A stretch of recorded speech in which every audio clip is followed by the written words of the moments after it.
I just have one thing to say. Hang on here. It's really simple. The man, some fucking Breakfast so bitch. This looks like a job for me, so everybody just follow me, cause it feels so empty without breakfast. So I tell you what, if I had the talent of any one of these people, I'd be elected president by acclamation. Thank you. Elected president by acclamation. Thank you.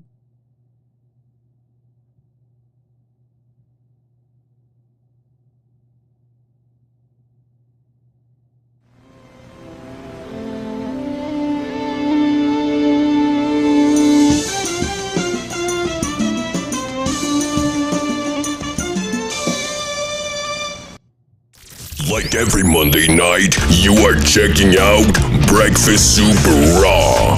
Bon appetit, as Don Tony and Mish dish out their opinions about the world of pro wrestling, sports, news, and pop culture. Breakfast Super Raw. And now, your host, Mish and Don Tony.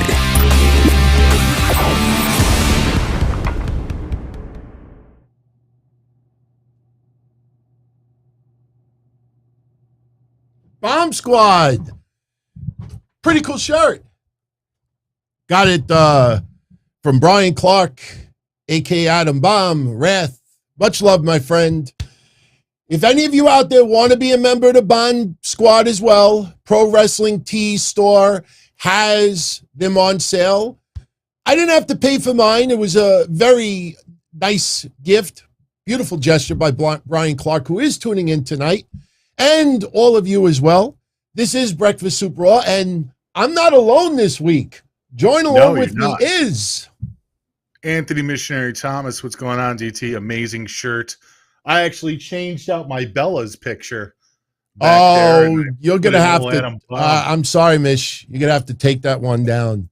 What? I'm not kidding. I'm not kidding because, and I'm being totally honest with you, this is a little note that he sent me, and he said, he doesn't know if he has a shirt for someone who is 6'8", 375.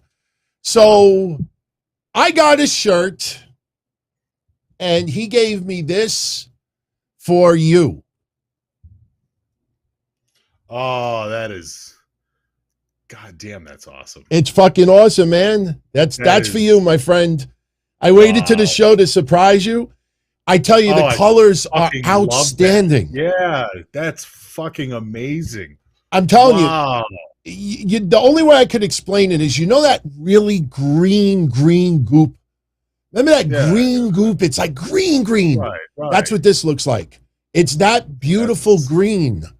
It's awesome, man. That is really cool, man. I'm telling you, the colors are really vibrant. And Tom Fleming is the artist that drew that. Oh, okay. Yeah, so you got to DM me your address again so I could get that and get your micro brawler out tomorrow. Oh, my God, that's awesome. Thank you so much. Much love, Brian. Much love. Yeah. Much love to all of you as well. I love that thing already. I don't even have it yet. And I'm not taking that down. I'm going to make a new spot for that up on the wall. For sure. Absolutely. All right, listen, tonight, as we explained like 2 weeks ago, going forward, there's really absolutely zero reason to spend an hour recapping a show that we all watched already. Getting into some highlights, maybe commenting about Chad Gable and T-Bar, and maybe a little bit at the beginning, just giving an overall of Raw. We focus more on news than anything else. And because of the changes that are going to be coming soon, we're tightening up the shows a little bit. But, a new show may be debuting soon. And it might be on a Sunday, and it might be in an afternoon, and it might be the sit-down. If anybody knows about the mob, they have sit-downs. So it's going to feature just live calls. For all of you out there that always want to call into the show, and it's very difficult, we realize how difficult it is to fit it on the shows that we do because we spend so much time talking and everything else. We're going to dedicate an episode strictly for telephone calls. Nothing else but telephone calls. So that's going to start probably next week. So more details. But we have to open up with something that I know quite a few of you are going to be tuning in for to get the 411 on. And sure, there are a lot of people out there that do not like this person. I get it. There's a lot of people out there that really do care about this person. And I have had nothing but pleasant experiences with Tammy Sytch over the years. And I am privileged to be friends with a lot of her close friends as well. And, I was talking to a few of her friends tonight. One in particular who was very close with her. Very, very concerned about Tammy Sytch.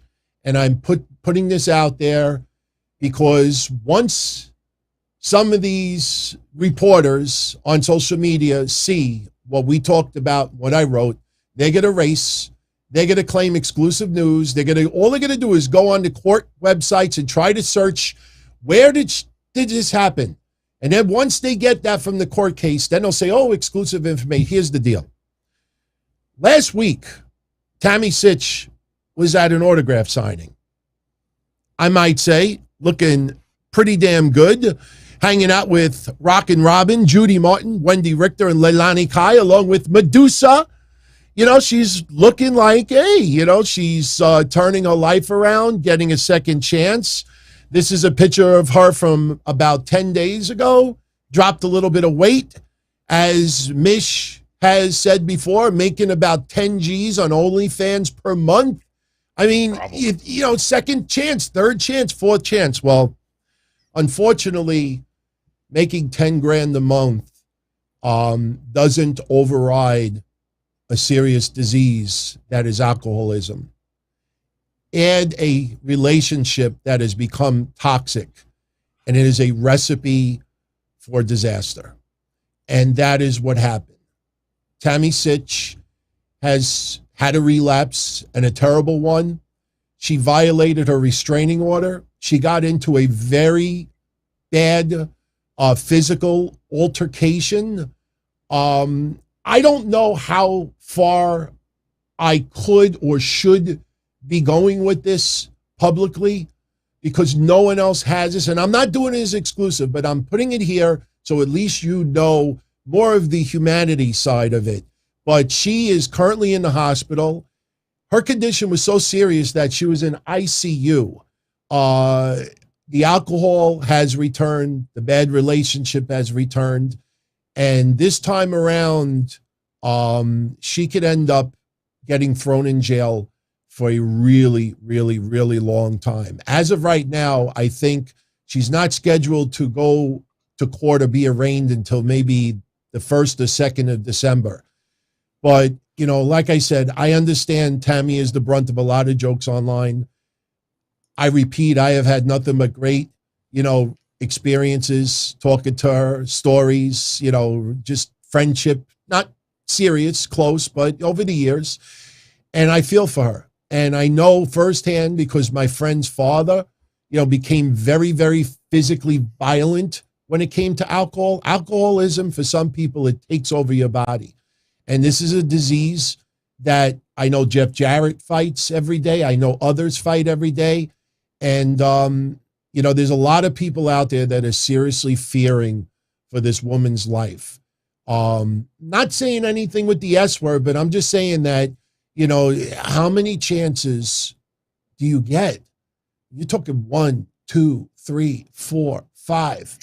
Well, and not even just that, but she reinvented herself. Look, that's a thing that a lot of wrestling veterans don't get a chance to do, is to reinvent their wrestling personas and do something with it that makes them money. Now, obviously, she was considered a very sexual diva, especially in the 90s, and she reinvented herself. OnlyFans was a platform that she went on there. She tried porn with, I think it was, what was it, Vivid? Is that yeah, Vivid Entertainment. I think it was. Right. So she worked with Vivid, and from there she went to OnlyFans, and she made a ton of money on OnlyFans. Yeah. A ton of money, from personal videos to doing, porn scenes with her boyfriend or hookup or whatever the heck it was. So she was still drawing in a lot of money, even very recently. So it's really wild to think that you've reinvented yourself. You are literally working on your own clock she was doing half of her pictures were just simple, like, hey, how's it going? Here's a picture of my feet. Like, not everything that she did. And the only reason we watch is because we're one of those shows. Wrestling Soup was one of those shows that poked fun at Sonny multiple times. But yeah, we're not going to poke fun at the fact. No, see, the difference with this one is, and I'm sure some of the details, and unfortunately what's going to happen is some people are going to look at court records and just see a one-sentence line and try to interpret what that means. But the one thing I will say right now, and this is why, people are really concerned this time around as far as prison goes, this time around, she had intentions to get physical with someone. I don't know what that means in the planning stages, but apparently, something happened. And, there's more to the story. But like I said, I don't think it's respectful for me to get really, really deep into it. All I'm saying right now is she's in the hospital. So is she incarcerated? Can I ask you that? Is she no, she's in the hospital right now. But once I understand that. But is she underneath guard? Is there police watching her? Oh, I don't think so right now. But once she's able to leave the hospital, the problem is they may put her right in jail. So I'm not going to. Usually, if you're considered a risk or a flight risk or anything like that, and you have a record, even if you're in the ICU, sometimes they'll even handcuff you right to the actual bed. And I don't think it's to that extent. I mean, a lot of her moving violation stuff from, a couple of months ago, she's not doing court for that until February of next year. So this is more of the restraining order aspect of it. So, but, I just, like I said, I know it's very easy to just look at her career and say, how could someone that famous make that much money, be so much, of an issue or problem? But like I said, man, anybody out there that's ever had a friend, family member, or they knew someone who was an alcoholic and just got very, very violent, very careless, just very abusive. I mean, it comes in all shapes and sizes. It's not just the husband, beating up the wife and the kids. You put in a toxic relationship, it makes some people do some very desperate things, man. For me, I don't want to speak for anybody else, but for me, I say a prayer for her tonight. Yeah. She's got to get a life in check. We do not want this to turn into the ultimate tragedy. And we also don't want to hear that she's in jail for 10 years. So, my thoughts are with her. And I will say this, that, if she happens to see this down the line, because I'm sure she's going to Google her name when she can, you got a lot of close friends that really, really do care about you and cry. And there's some people tonight really, really, really concerned about you. That's all I'm going to say. So prayers. All right, let's get, you know what? I want to mention this guy too, only because I know a lot of you out there never heard of this guy, but I just want to mention it because our shows, we always pay a little respects to people who have died, who don't get recognition on a lot of sites, unless it's, it's a clickbait or attractive name that everybody will click on. But Tom Cusati died at the age of 58. Now, wow. I don't want to get too much into this, but, the one thing that he was always well known for here in the Northeast more than anything is back in the mid to late 80s, he was like the very overweight version of Paulie. And he was inherited some money I think his mom who had passed away, and he wanted to be in wrestling extremely, extremely bad. And what he would do is some wrestlers who he became friends with, he would show up at shows and offer a bunch of wrestlers to work on these promoters' shows like Dennis Carluzza and others and say, look, I'll pay for their salary. You put them on the show. He became a manager, and he died at the age of 58. Billy Real. Highlight Billy Real, friend that I haven't talked to in years. Billy, if you're seeing this, because I know you do tune in, You got to let me know if the Vegas story is true, and if it is, if I can share it with everybody. This guy was an interesting guy. I met him 2 or 3 times through Georgianne Macropolis, because Georgianne is, my aunt that I never had, and she was my, poker player late at night, and she did the drive with me to raise the money for Conan's kidney transplant, and she got front row seats always for the Garden. And I used to work with someone at a Jewish deli who sat with Georgianne, and that's how I met Georgianne back in the late 80s. And at least 2 or 3 times, he was sitting ringside, and Georgie would introduce me to him, Black Jack Brown, and others. So he died. A very, very interesting character that a lot of you out there may never have heard of. So I just wanted to mention it. Tom Cusati. Rest in peace. Anyway, Raw tonight. I got to be honest with you, Mish. The wrestling tonight was excellent. And T-Bar and Chad Gable proved tonight that sometimes when you lose, you win. Because they showcased Chad Gable tonight, who had an excellent match with Finn Balor. Yeah. And on top of it, T-Bar, although brief, to me, cut the best promo of his WWE career and really, really put on a performance against Damian Priest. I mean, there's a lot of good promos tonight. I thought Becky had a good promo. Damian Priest had a real good promo. They're changing a little bit. That was a little bit of fun tonight. I mean, it wasn't a stupendous night, but that match with T-Bar and Damian was fantastic, and even the main event, I enjoyed that. Even with Seth's fuckery, I enjoyed Owens and Big E. That was such a good main event. I'm actually, Good. I'll tell you after. No, I was actually relieved because I wasn't sure how all this was going to go down. I mean, Seth has been a thorn in a lot of our sides for a very long time, and I don't know if he's becoming self-aware, but it's almost funny because his new gimmick is to purposely be annoying. And it's like, wow, well, that's kind of who you are. You're purposely annoying. So it's kind of like I got to laugh like him. Oh, yeah. It's just, he's going over the top. And it's almost kind of like funny to watch him do this because it's like he's making mannerisms like, ha, ha, ha, ha. It's like, dude, you laugh like that all the time. Why is it different now? So I don't know. I'm kind of enjoying it for what it was. It wasn't a bad night overall. It really wasn't. I absolutely agree. I tell you, first of all, I get annoyed every time I see a WWE superstar and someone has to Photoshop them on a banner that says, Kevin Steen is all elite. Chad Gable is all elite. T-Bar is all elite. Stop the shit, people. AEW and WWE, stop comparing them. I mean, first of all, WWE is episodic television. It is an ongoing storyline. This week, what is Big E and Seth Rollins? What are they going to do next week? What are they going to do this week? What are they going to do the week after? AEW is more about live for the moment and having better quality matches. Don't think about too detailed storylines unless there's a pay-per-view around the corner.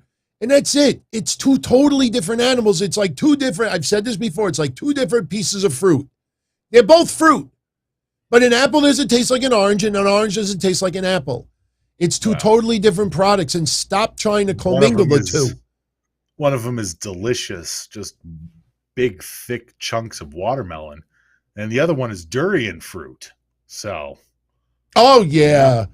I got to look that up. I looked that up, and I went on Amazon, and all I could find are these. Let me explain it, though. So. There's a thing that I brought up to DT, and I thought that people watching on YouTube would get a kick out of this. So we do predictions here and there, usually coming up for different pay-per-views, etc., like maybe a Survivor Series or something. And I thought, wouldn't it be interesting that we make our predictions, and for every prediction we get wrong, we have to eat a piece of durian fruit. Now, the kicker is, if you don't know what durian fruit is, it's a fruit from Thailand. And the best way to describe it is it smells and tastes like a rotting corpse, like rotting flesh. And it's very popular in Thailand. They make it into shortbread cookies. They make it into breads, into hard candies. They even have a durian tea.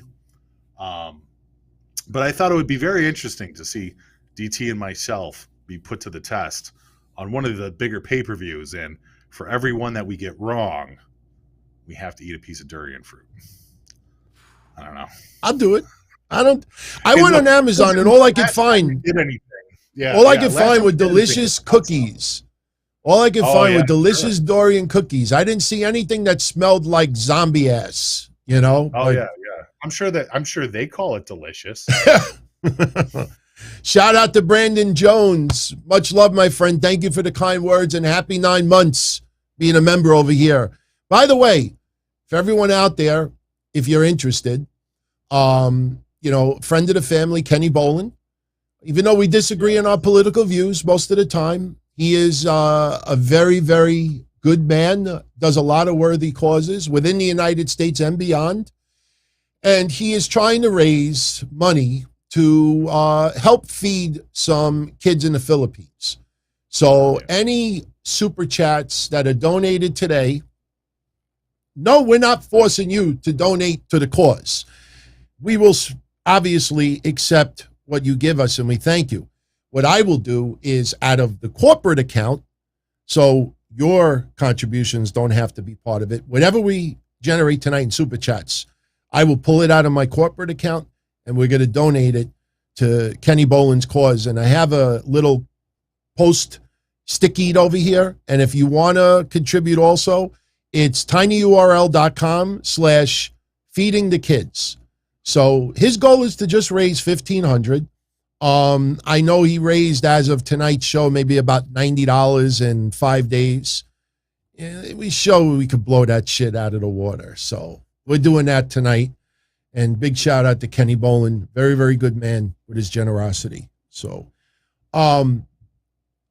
also, since we were talking about T-Bar, excellent super chat from Chris Silver. Do we think T-Bar has the mic skills and the wrestling skills to be a top star?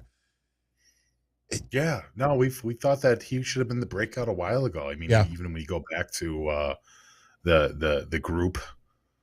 Wow, why am I blanking on the group? What was the Retribution? Group called again? Retribution. I was going to say Ascension, but that's not right. Sorry about that. But I mean, even when you go back to Retribution, like even before then, even when he was down in NXT, he was a star. So the fact that he feels like he's kind of breaking out now, it's good. Let him. Give him a little bit of rope. Let's see how far he can go with it. Let's see what he can do. Because if tonight is the start of him kind of like loosening up the shackles a little bit, I want to see this guy grow. I want to see him get bigger. Yeah, I'd be shocked one fall that they bring back his Dijakovic name. First of all, they're not going to call him Dominic because we already have a Dominic on Raw. Dijakovic is awfully hard to spell. T-Bar is like a nickname, and I honestly don't see them changing the name right now. And honestly, what would you rather have? A good catchy name? I like Dijakovic though because it sounds like a strong name. It's a strong name. It's the name of like a Polish or like a European fighter. It is Dijakovic. He drinks vodka and kills people. That's what we do, Remember the early days? Strong name. I couldn't get his name right for nothing in the early days. I always called him Dijakovic. Dijakovic. Oh, man, those are the days. But I tell you, man, I thought tonight was his best night yet on the main roster, period. Yeah. He had a great night. No, good. We need more of that. And you know what? I don't mind the brutality tonight. A little bit more vicious in that ring tonight. A lot more meat on meat. That's what we saw tonight. A lot more meat on meat. And that's what we need in wrestling. We need a lot less pirouettes and a lot less dance moves. We need a lot more just the sound, the audio of people's forearms smashing into somebody's ribs. It sounds good on TV. It looks even better. Yeah. So. Yeah. Shout out to Phil Maffey. Thank you for the $9.99er. Didn't watch Raw tonight. Hasn't watched recently, but shout out to everybody listening. Thank you very much for your generosity, my friend, and thank you for your support. So big shout out to Phil Maffey. Thank you for that, my friend. Yeah, thank you, Phil. And Roger Rubio, thank you as well.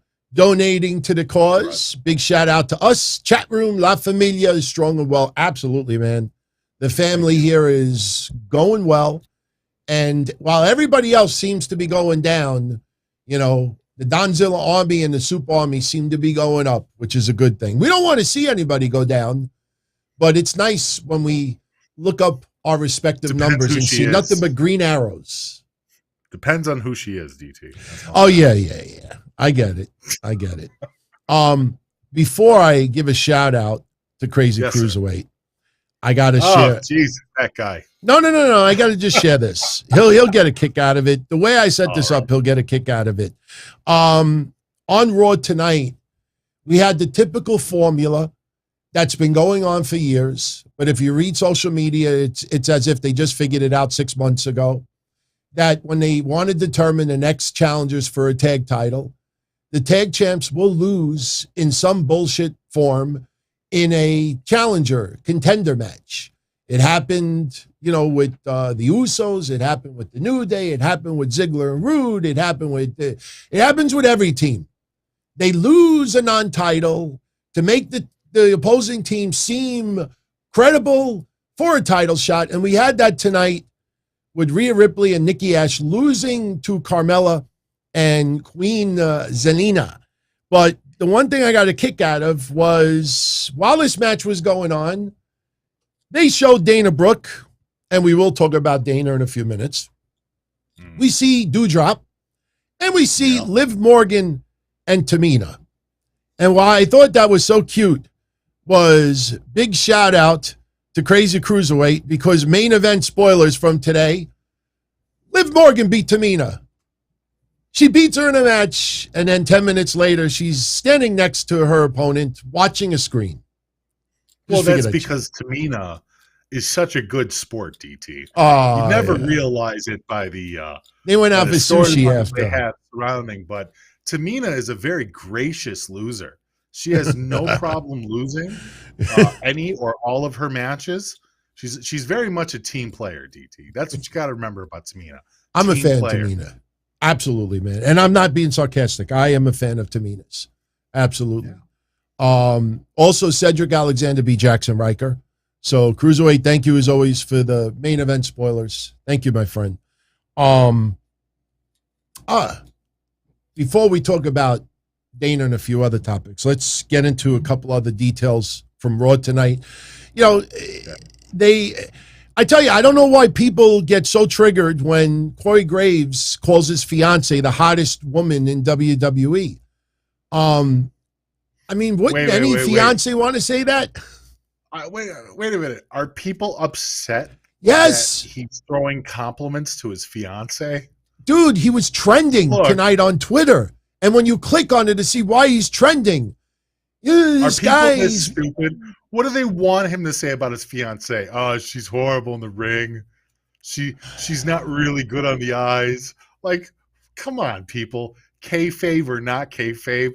No dude is going to slam his fiance publicly on social media or otherwise, or else she won't be his fiance for much longer.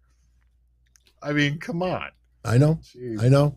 Well, we're probably going to get Queen Zelina and Carmella against, the women's tag team champions, Diarrhea, as I always called them. But I look, Nikki Ash, I've totally changed on the amount of good that she does outside of the cameras. I can't help but to like her.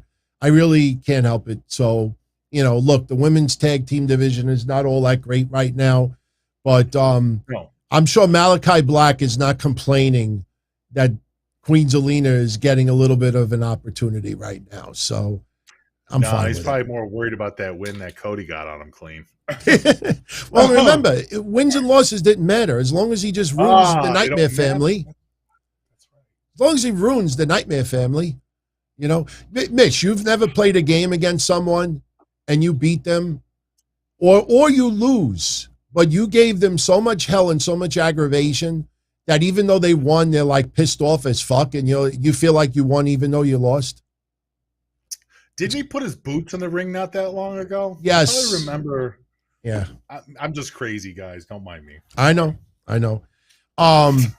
Austin Theory beating Rey Mysterio by DQ because Austin Theory is growing on me, DT. He is absolutely funny. Absolutely. He is completely into this vain social media fan character that he's playing. It's really good. Like at first it came off kind of cheesy and I'm like, is he trying to steal the Tyler Breeze gimmick? But no, he's taking it to a different level. It's almost as if, and I know I'm sure we're going to talk about some stalker issues later on tonight, but it's almost as if he's playing the stalker fan role and he's beating up everybody that he wants to get a picture of. It's really it's an interesting gimmick. I got to give him credit. I didn't expect him to do this well, but he's growing on me pretty quickly. He's a funny guy and he wrestles well in the ring. Absolutely, man. I liked him in NXT. I've sung praise for him for a long time. He's getting an opportunity, and he can back it up in the ring a little bit. I was not a huge fan of him in NXT. He was okay, but I'm really digging where he's going now. I think this is something fun. It's unique. It's different. So he's growing on me. Definitely growing on me.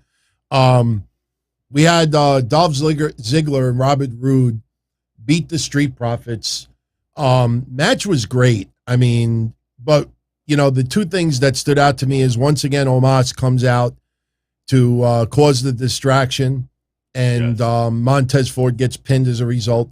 Second thing is that Randy Orton and Riddle were on commentary, and actually two other things. Number one, they've done a mashup of Randy Orton's song. Now it's RKO's music with Riddle's beat kind of mixed in with it, and it sounds fucking phenomenal. I like it. Bad. I like the bass part of it. But they were ringside. They were not in the match. And all throughout this tag match, all you kept hearing was, we want Randy. We want Riddle. We want Randy. We want Riddle. The fans didn't seem like they cared all too much about the opponents in the ring. I mean, let's be honest. Those two guys are the most important guys in the tag team division right now, right behind AJ and Omos. Mm-hmm. So it really depends on which side of the coin you're sitting on, but everybody else has a lot of work to do before they even catch up to the level of Orton and Riddle or AJ and Omos. Yeah. Well, I'll tell you the interesting thing, Mish, and I'm sure people are starting to think about it. Survivor Series is in 3 weeks. Yeah. And, these brands have to start interacting with each other. So I think next week, not after next week, but next week, you have to start having some interaction with the two brands, because remember, as of right now, Roman Reigns is taking on Big E. Damian Priest is taking on Nakamura, even though that may change to Corbin. We've talked about that. The Usos are taking on RK Bro. You got Becky Lynch and Charlotte is still a scheduled match for Survivor Series. I mean, what are you going to do? Have interaction a week before? So something's got to happen next week. Well, I mean, they're kind of playing with it, though, too. And I think because the draft just settled in, I think it's easy to kind of take any former feuds or former matches and just kind of glom that on a Survivor Series. You know what I mean? It's almost like the draft was done so sloppily that you can just fly by night and put these matches together, and it won't feel like they're insulting the audience. Yes. I wouldn't mind if they automatically flipped it and said, okay, well, we're going to do another Usos New Day. Why not? They did it on Friday. Worked well there, So I can see them playing with some certain stuff, It's okay. I'm okay with it. My whole thing is I'm just sick and tired of WWE ending storylines with no recourse, no understanding. I'm still a little bit upset. Maybe I'm the only one about Finn Balor falling off the rope, nobody explaining it, and then he gets shuffled off to Raw. Not for nothing, Mish. Is it just me, or is this 3 matches in a row that Finn Balor is really selling the problem with his ankle? Like there's a lower body part that seems to be getting injured repeatedly in the last 3 matches he has had. Like the last 3 matches, he's selling a injury on the lower part of his body. You know, I'm not, it's not a storyline, but I just noticed this is 3 matches in a row. Ooh, my ankle. Ooh, my shin. Well, ooh, my knee. I don't know. Is this My whole. psychology, though? Huh? I mean, this could just be psychology of a man who remembers that he keeps getting injured in the same spots, ergo making sense to the match. I know it's rare. It's very rare where somebody sells a body injury, but Finn Balor might be the one guy that I think universally a lot of fans will go, yeah, he might sell the injury. He might continue to sell the injury days, weeks after it's happened. He might be that guy to remember. Because we know there's a lot of other guys on the roster, guys and gals on the roster, that as soon as they're off television or out of that match, my ankle hurts. I'm just running back to the ropes, running back to the ring. It's just Finn Balor's awesome. You know what man. I mean? So I don't know. Awesome. I hope it's not a real injury. Jesus, that would suck. I tell you, like I said, I'm tired of photoshopping WWE stars, current stars on is elite banners, but I think I would not have too much of a problem if Finn Balor went there. Because I could just imagine, I can imagine, Kenny Omega, Adam Cole, Bryan Danielson, CM Punk. I mean, you could just go on. You want to stir it up, Moxley, Kingston, maybe help bring up the Dante Martin a little bit further. I mean, you're not wrong. Finn Balor would be an absolute get for AEW. But I think he's okay in WWE. Oh, yeah, that's what I always say. Wish they gave him a little bit more. That's all. Look, I'm not saying this guy should go on another Universal run, okay? But I think that he should be given a little more. I liked him in NXT, and they brought him back up, and I have no problem with it. I don't know. It's wild to me that there are careers rising and falling around Finn Balor himself, but Finn Balor always feels like he's in the middle. Like he could go somewhere, but then he doesn't. He's there to help elevate other people. But then he's got an interesting character, but he's only good for his He doesn't matches. lose his stock, really which get a is promo out of him. Yeah, he doesn't lose his stock, which is very important. He loses some matches. He's floating in the middle, though. Don't you feel like he's in purgatory? Oh yeah, he's definitely in the middle. But but the good thing is that at any given point, he could get an opportunity again, and the fans would love it. I just wish people online that obviously don't like WWE would stop trying to portray that every single person in WWE is absolutely miserable.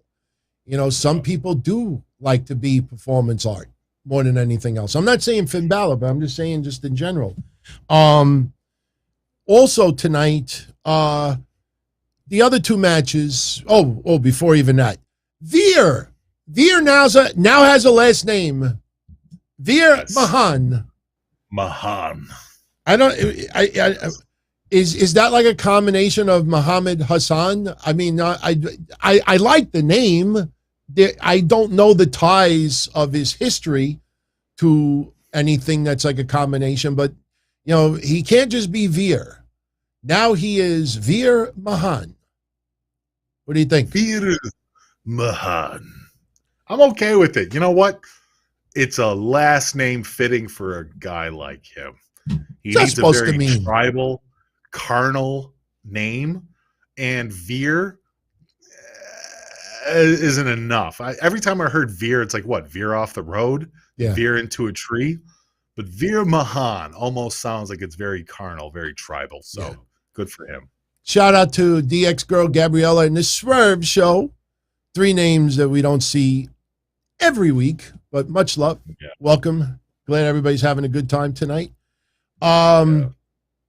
Also tonight, we had 2 other matches.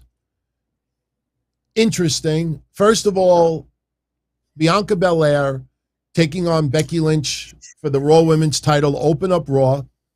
I am so glad that we didn't get what a lot of us expected. Some clusterfuck during the match. And then you have Adam Pearce and Sonya Deville coming out. No. This match is not going to end that way. You 2 are going to come back later and have a main event. No, we had a straight up match. And once again, Becky cheats to win. Grabs the tights, and Becky Lynch proved tonight that she is the smartest, EST. What'd you think of this match? I can't stand people that really think that Bianca Belair is being buried right now. Every loss that she is having right now under special circumstances, fans are getting more. She's got more support now than she did at SummerSlam. I mean, Becky Lynch has more support. I think that a lot of people want Bianca Belair to do better. I don't think. See, I think there's a cutoff there. I don't think people openly want Bianca Belair to fail, and I don't think people want Becky Lynch to fail. They just expect more out of them. They expect more from Bianca Belair because I think a lot of fans have seen where she came from. And I think they expect more of Becky Lynch because we see what Becky Lynch was before she left television. Can I ask you a question? Please. For everyone out there, you'll answer it, but for everyone out there, I want you to think about this for a minute. Forget about wins and losses for a minute. Right now, who would be better suited to be chasing for the title? Becky Lynch chasing Bianca Belair, or Bianca Belair chasing Becky Lynch? Thank God social media was not around when Dusty Rhodes was in the NWA. I have talked about it many times before. When people out there say, Dusty Rhodes, one of the greatest NWA champions of all time, I want to fart right in their mouth. I'm not crapping on Dusty Rhodes. They don't even look to see how many days Dusty Rhodes was the NWA champion. Dusty Rhodes had a reign once for a couple of days, another reign, couple of weeks. Dusty Rhodes never had a long run with the title. Is he one of the greatest wrestlers of all time, period? Yes. But Dusty Rhodes was 10 times more money chasing for the NWA title, not the winning moments were very important. But once he won the belt, they realized that the money was him chasing it. So he would drop the title almost immediately. Yeah. Anyone thinks that I'm wrong, go look it up. Dusty Rhodes had multiple tag title runs, and they were not very long. They would not be very long. Crazy Cruiserweight just wanted to let everyone know Mickie James at 42 should not be Knockouts champion. That is your opinion. You have every right to say that. And I do know some people agree with you and some people don't. At least, but if she would have been 39, would it have been okay? No, she had to have been 29. Oh, 29, I get it. It's anybody over 30. Look, right now, Impact is throwing stuff on the wall and trying to get it to stick. They got 99,000 viewers this week. What was that? 6,000 viewership increase right after the pay-per-view with all the title changes. I think that's a little bit disappointing. The ratings this week, Rampage had a nice little rebound. They were, slightly they were right around 650. Which is funny because I always said that they should range between 550 and 750. I mean, this is the number that they should be around. SmackDown obviously was on FS1, so the ratings were not going to be good, but they actually broke 1 million on FS1, which, is not bad. And plus, you think of the playoffs they were going up against, that's pretty good competition. But, I just think Bianca Belair right now is better trying to get the title than being a champion right now and having Becky Lynch chase her. Because what's going to happen? They have those confrontations and Becky Lynch is chasing her. If Becky Lynch starts outcutting promos, promoing Bianca Belair, everybody's going to get behind Becky. So Becky, all she's got to do is just be an asshole at times, and that kind of gets the fans a little bit more behind Bianca. I just think right now, Bianca Belair, there's nothing to worry about. A couple of losses suck, but she's losing because of cheating. Right. Cheating. I mean, I don't think there's anything to worry about Bianca Belair. She's not being buried. I think people just do that to just try to get people triggered or try to get people to talk. So again, Bianca is better in a position of chasing for the title than the opposite. So, in response to Crazy Cruiserweight, we have Brandon Jones that would like to congratulate Mickie James for winning the Impact Wrestling Women's Knockout Championship. Age is nothing but a number, and she's still hot. I know it'll pop up any second. There he goes. So, hey, look, nobody has 100% approval rate. Not even us. Not even God. Not Biden. Not Trump. Not Mickie James. Not anybody. Sasha Banks, Charlotte. Nobody has 100% approval rate. Not even Tony Khan. By the way, in a couple of minutes, well, after we talk about Big E versus Kevin Owens, we will announce the winners of the Jon Moxley book contest. I think we were giving away 2. So we're going to get 2 winners tonight for the Jon Moxley books. And someone tonight is going to win this autograph photo of Liv Morgan. So we got 3 winners to announce tonight. 2 books and an autograph photo. Liv tonight? Huh? I felt bad for Liv tonight because Becky basically Shannon Moored her ass. She Shannon Moored her. She just, Liv came up. Becky looked her up and down and went, psst, and fucking walked. It's like, later, Becky. Well, you know what's going to happen. Liv Morgan is going to get a win over Becky Lynch. And or she's Becky Lynch is going to admit that she didn't take Liv seriously. Right. And that'll get people behind Liv Morgan even further. It's very curious right now. Very curious. Chat room. I know on the replay, everybody will see your comments, but I'd love for all of you, and there is no wrong answer, especially Cruiserweight because they're both under 30. Write down in the chat room right now, or if you tune in after the live show, post it in the comment section.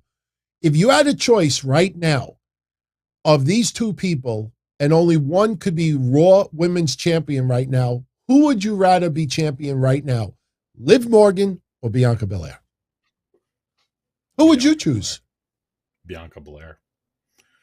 Absolutely. Liv Morgan doesn't even come close. Bianca Belair is far more talented, in my opinion, on the mic and in the ring than Liv.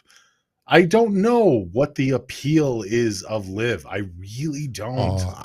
I'm totally supportive of okay, her. Besides the physical appeal.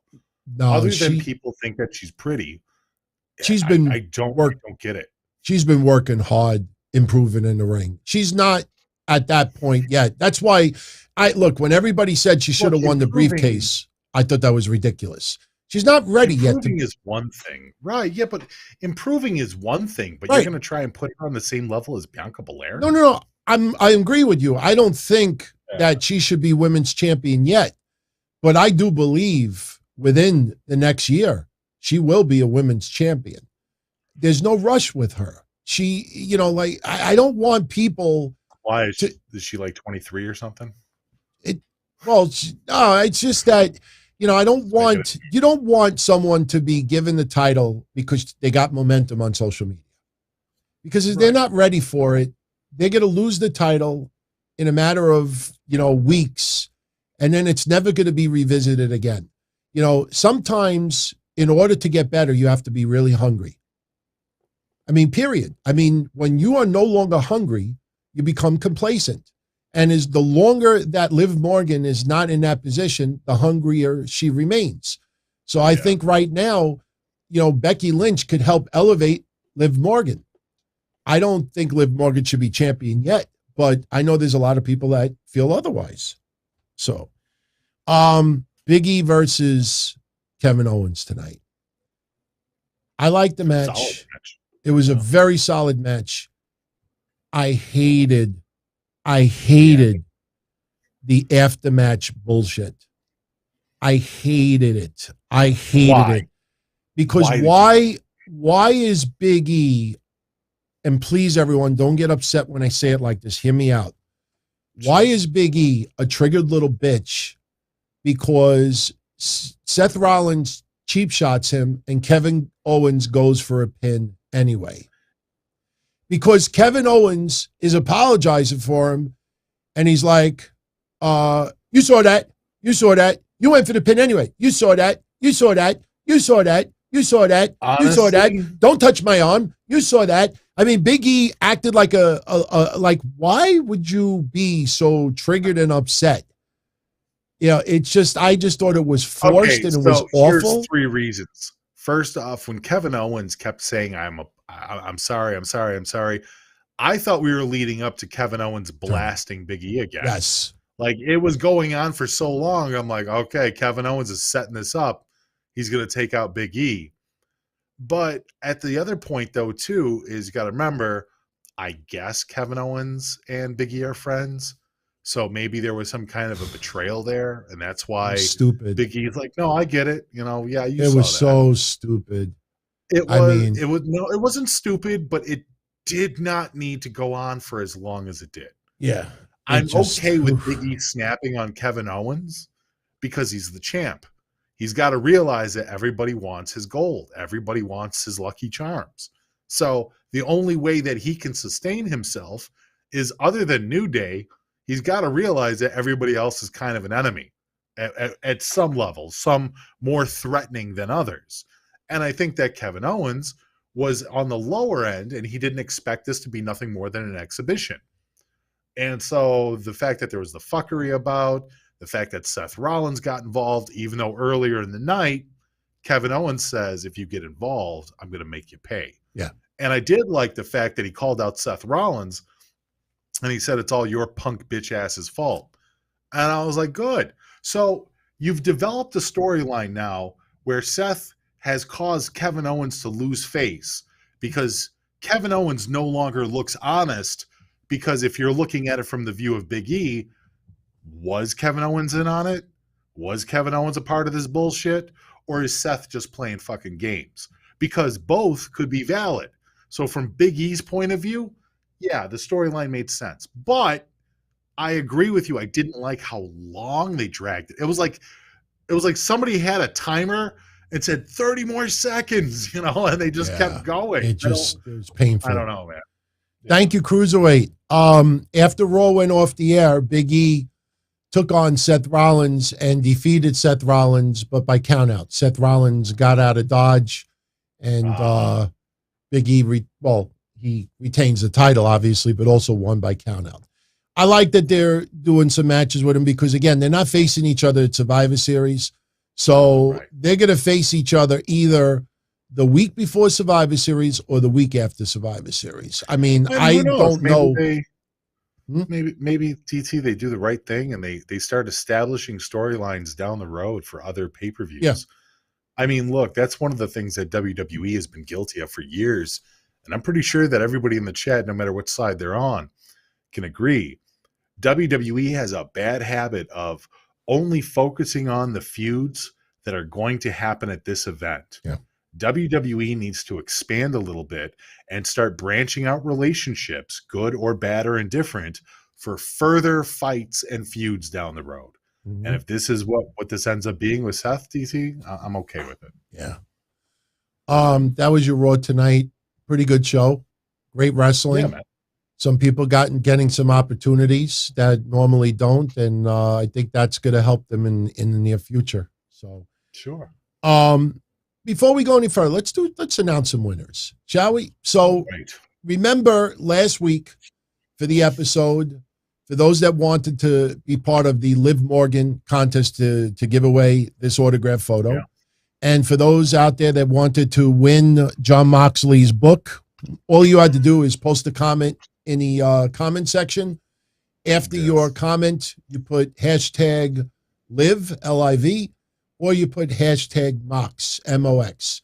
So what I am going to do live right now is I'm going to pull up last week's episode. And I know it looks a little primitive, but at least you could see.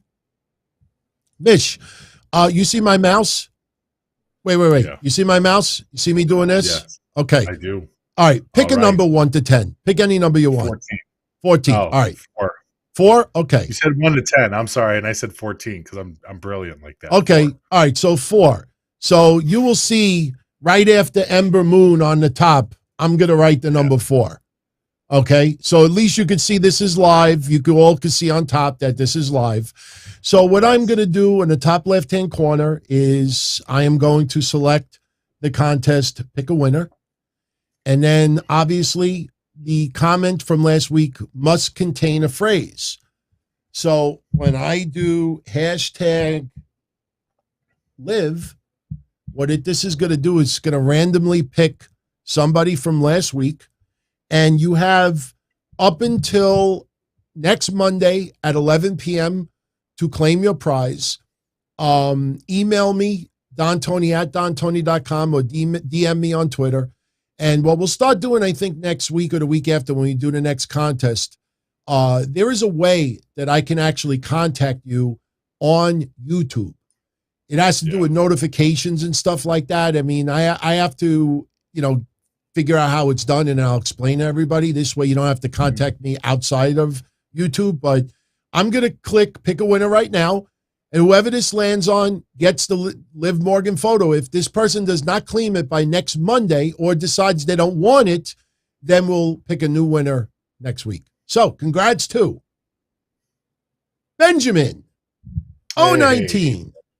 So Benjamin wins the Liv Morgan signed photo. Now what we will do is let's get out of this. Let's go back. Now, obviously, you can only win one contest. So Benjamin, no disrespect, but if your name comes up again, we have to pick somebody else, to be fair. So now I'm going to go back here, and I'm going to put hashtag Mox, and we're going to pick 2 people. Each one wins Jon Moxley's book. So congrats to James Young. James Young, longtime Patreon too. James Young. Yeah. And right blunt with his comment. No comment, just hashtag Mox. So James Young, congrats to you. And also congrats to David R. David R. I don't know if right now the Moxley book is not in audio form, like Audible. It's not in audio form yet. I can read it to you if you'd like, David. I'll read the book to you if you prefer. Oh man, yeah. So, well, congrats to those 2. Did we give? Yeah, we gave away the Liv Morgan photo. Yeah, so the contests are done.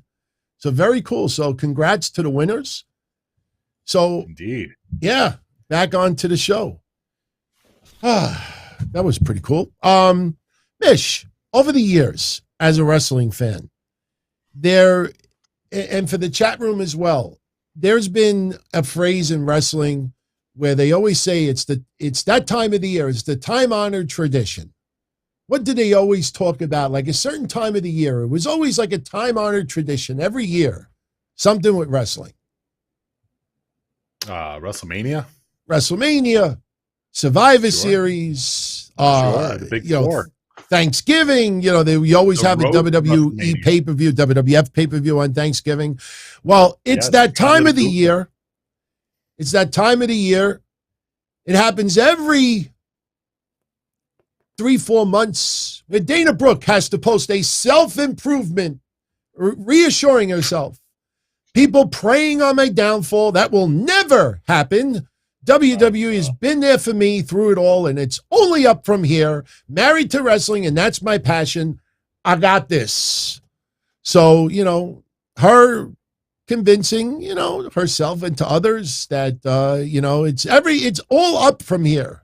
It's only up for here. That was her latest post. Did you check out Corey Graves' interview? I think he did it. What did he do with Ryan Satin? Did read a little bit of that interview. I saw it on Facebook, and his response to how much hatred he has received on social media because of his detrimental remarks about Dana Brooke and her career. Well, she she posted this. Corey Graves, I will read you a few sentences about why he said what he said about Dana Brooke on a recent episode of Raw. If people remember on that episode when she was taking on, I don't know if it was Charlotte Flair, but she might have been taking on Charlotte. But Corey Graves said, and I quote, "I'm all for giving people time to develop, giving people time to realize their potential. But on a long enough timeline, you got to cut your losses." Now, I'm not trying to be a jerk. If I'm Dana Brooke and that's being told in front of millions, I'd be pretty damn pissed because obviously, after all these years, it's only up from here. It should have been only up from there years ago. But anyway, he was asked about it. He said that the next morning he texted her and he said that it was nothing personal and, he, I guess, kind of apologized for it. But Corey Graves said, and I quote, 99.9% of the time, everybody realizes that it's just me doing what I do. I love walking the line and being provocative. I also make sure and I try to take great care that I don't ever harm anyone from a character perspective. The text message was, "Hey, no hard feelings. It wasn't personal." I don't know what's going to happen on these shows. I am reacting. That's my choice. There have been times where I sat in production meetings and I have ideas, but I prefer not to know what's happening because I like to think my reactions are more genuine. I get to use my wit a little bit better. William Regal actually used to instill in us back in the day that commentators are a great tool for a superstar. We can tell your story better than you can. Oftentimes, if something goes wrong, Corey Graves, the commentators, is the last line of defense and can clean things up sometimes or explain why something didn't go perfectly. William Regal used to say all the time, if you don't utilize the commentators, then you're doing yourself a disservice. He goes on to say that his job ultimately is to enhance everything. He does it in a very unique way. It's unique to his perspective as a bad guy, but he's trying to achieve sympathy for the devil from a viewer's perspective. Like, here's why this person did the underhand thing. He says that it's not unique because a lot of people think that in 2021 that the full-blown heel commentator is passé. He thinks to an extent, could you imagine Bobby Heenan? He wouldn't exist in 2021. He would be fired, canceled, tarred, feathered publicly because that's the way the world has changed. I try to be a little bit more villainous, meaning that full-blown bad guy, justifying and only rooting for the bad guys and the good guys are wrong. I try to adapt, but I grew up on Bobby Heenan and Jesse Ventura. Deep inside me, that's who I am a fan of. So when it comes time to what I'm doing, I just fall back on what I was a fan of. Maybe it works, maybe it doesn't. So that was his explanation as to why he said what he said about Dana Brooke. Any thoughts? Yeah, I don't know why in the fuck he's apologizing. Screw those people. I don't think he's apologizing. I think he's just trying to explain why. Maybe he's educate. kind of apologizing. He's quantifying why he said something, as opposed because people on social media got all butthurt, and the ones that like Dana Brooke are like, "No, Corey, she's not worthless. She has value." And Corey's working his character. Corey has been a heel commentator for a while now. If anything, the fact that people immediately latched on to the Dana Brooke stuff, you know what that tells me? The truth fucking hurts, doesn't it? The truth really does sting. When everything else this guy says about, oh, how amazing Carmella is and his love for Bliss and all this and that, and nobody bats an eye. But as soon as he takes a dig at Dana Brooke, everybody gets all, ooh, that pucker. It just puckers right up. It insults them. Why in the hell does he have to quantify or even qualify anything that he says when he's on TV? Dude, just say what you want, Corey. Say what the hell you want. Your role is to piss people off. So if people are pissed, enjoy cashing your paycheck. You're doing a good job. I don't understand why you had to go into this interview about, well, the reason that I said the things I did about Dana Brooke is because my ancestors, Bobby the Brain Heenan and Jesse Ventura, taught me. Jesus Christ, dude. Yeah. Just beat her ass. That's all. Yeah, beat her ass with a microphone. Absolutely. couple of programming notes that I think some of you would definitely want to be interested in. First of all, tribute to the troops. We talked about this a few weeks ago. You know, remember the night that SmackDown went 2.5 hours? They taped tribute to the troops matches that night too. Everybody just focused on why is WWE going up against part of AEW programming. Big E versus Dolph Ziggler was recorded that night. Bianca versus Liv Morgan. And Roman Reigns versus Shinsuke Nakamura. Tribute to the troops will air on Sunday, November 14th on Fox. We do not have an exact time yet. A lot of people think it's going to be sometime around 7 p.m. That's the day after AEW Full Gear. So make a programming note there. Also, and I think people may find this a little bit interesting. On November 10th, they could have a WrestleMania 38 on-sale party at AT&T Stadium in Dallas, Texas. This is the banner that they put out. Anything on that banner, like, kind of interest you? Anything stick out to you that you find a little bit interesting from this banner? Yeah, Reggie. Why is Reggie on there? Oh, yeah. You know what? I swear to God, I didn't even see Reggie. I swear to freaking. Well, you know what? You know why it could be. You know why it could be. Everybody on this poster is a wrestler except for Reggie. Okay. No, he might be on this poster because he may be one of the people that will be there on that date. But what I find very interesting about it is look at the Undertaker. They're showing him like a kind of like American Badass Undertaker. But that's kind of how he's been doing media lately, though. Abu Dhabi, Pitbull. Fair enough. But he's been doing other media, like public media, as Biker Taker. He did the Hot Ones last year as Biker Taker. So, I don't know, man. Yeah. I think it's kind of a hit or miss. I think he's playing whatever role they want him to play. Yeah, look, hey, I'll take 2002 Undertaker. I just found it interesting. I'm like, well, wait a minute. Every time we see Undertaker on a WWE banner, it's the old school look, not American Badass. So I was like, I find that pretty interesting. Think there's any chance Undertaker goes in the Hall of Fame next year? I mean, it's in Texas, right? Yeah. I think Isn't that what everybody kind of went like, yeah, that would be kind of neat. I think he's got to go in at home. I think he's got to go in. Yep. Also, you know, just since we're talking about programming stuff, AEW's first Clash of the Champions type event that's going to air on TNT, that is going to take place on Saturday, January 8th. It's not 100% official yet, but that's the date that they're going for. You know, if people forget, Dynamite is moving to TBS, but 4 times a year they will have Clash of the Champions type shows on TNT. So the first one of the year, you know, which I find very interesting that they're doing it so early in 2022, but that will be the first one next year. So I just figured I'd share that with everybody. Okay. Just looking to see, because, you know, obviously we're going to wrap this up in about 20 minutes. We're moving right along, which I think is pretty good. A little, you know, Eric Bischoff, very supportive of AEW. But Eric Bischoff is obviously one that is going to be brutally honest and give criticism where needed.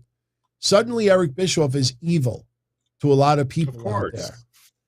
Did you see his latest remark about Tony Khan?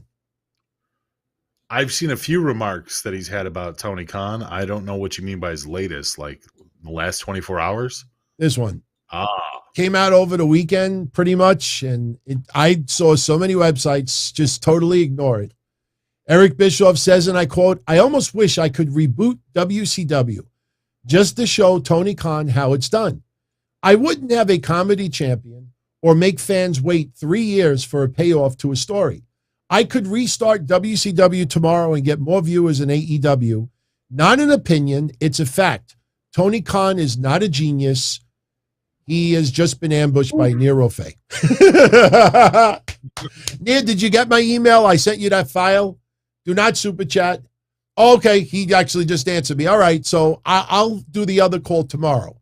So I'll send you the other one tomorrow. I know which one you're talking about. You're talking about the follow-up. You wanted a clip from one of the shows we did recently. But Eric Bischoff says that Tony Khan is not a genius. He's lucky. Now, my thoughts on this, Mish. Joe Koff, I mean, we've already talked to death about Ring of Honor and the situation there. They can talk about reimagined all they want. There's nothing you could reimagine that's going to make Sinclair happier next year than they are now. I find it a little disingenuous when Joe Koff says that a couple of years ago, Tony Khan, Cody, Young Bucks, Kenny Omega, they capitalized and created AEW, and Ring of Honor missed an opportunity. And I can't help but to think, wait a minute, with everything with Sinclair, at the end of the day, this is a Sinclair decision, not a Joe Koff decision. So everybody out there is all about, suddenly everybody gives a shit about Ring of Honor. But at the end of the day, all of everything that's happened is at the fault of Sinclair, not Joe Koff. Joe Koff is not to blame. Fans are not to blame, right? It's Sinclair. And, they say what shoulda, woulda, coulda. I think that's a little disingenuous, but, I think Eric Bischoff makes a valid point that Tony Khan was in the right place at the right time, and where there was not another promotion out there, and Impact Wrestling was, just not doing all that spectacular either. You're gonna make me defend Tony Khan, DT. What are you doing?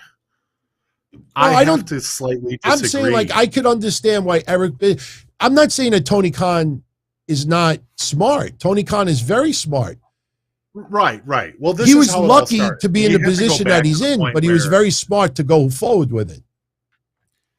Tony Khan was talking about how intelligent he was, blabbermouthing over about Ted, billionaire Ted, and at the same time invoked the ire of Eric Bischoff. And since then, Tony Khan has said some pretty silly things, some blatant lies to Business Insider, some blatant lies to Forbes magazine. So the thing with the response from Eric Bischoff saying that Tony Khan is lucky, I disagree. I think Tony Khan understands what the WWE audience wanted.